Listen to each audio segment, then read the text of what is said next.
Blessed day po, ka-low carbs. Narito na po yung ating ube cheese pandesal po na napakasarap at alam ko miss na miss mo na rin to, ka-low carbs. Narito po, i-share ko po sa inyo. Una yung ating coconut flour.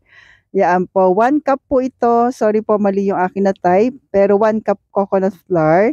Then, i-preheat na natin yung ating oven na 180 in 15 minutes. Then, i-add na po natin yung ating psyllium husk.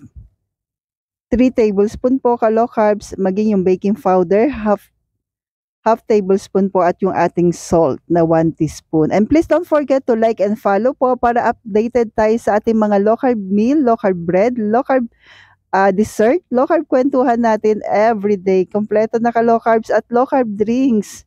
So pagsamasamahin lang po natin yung ating mga dry ingredients, yung ating sweetener po, syempre po yung pasok pa rin sa atin. I-mix lang po natin maigi ka-low carbs. At ito po yung ating 8 pieces na egg. Add na rin po natin yung ating butter. 8 tablespoon po ng melted butter. Pero yung sa akin dyan, okay lang po yan kasi lalagyan naman natin ng hot water. Kahit kung hindi man talaga natunaw, okay lang. So combine to dry ingredients, ka-low carbs, at dahan-dahan po natin i-add yung ating hot water.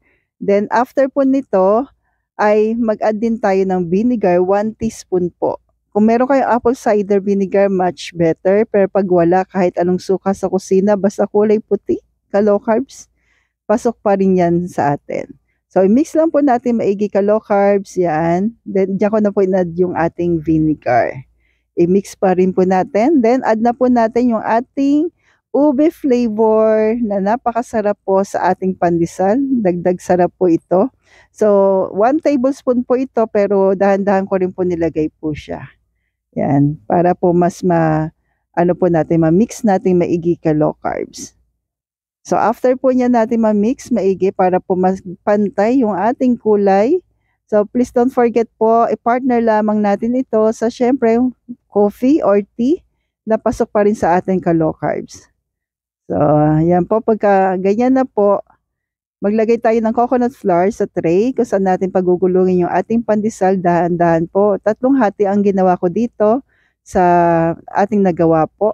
Pero sa laki at size yan, sa isang roll, ay mga 4 o 5 po yung nagawa ko. So, katamtama lang laki ka-low carbs. Then, huwag kalimutan yung coconut flour, cheese sa loob. Yan, syempre hindi mawawala yung favorite cheese natin na pasok sa ating ka-low carbs. Check lagi ang ingredients sa cheese basta walang vegetable oil. Yan po. So, pagkalagay natin, i-close lang natin maigi para hindi lumabas yung cheese. Yan. Pagulungin natin po and ulitin lang natin yung procedure ka-low carbs. So, sundin lang natin maigi yung mga sukat po para tama lang din yung magagawa natin. So, repeat the same procedure ka-low carbs.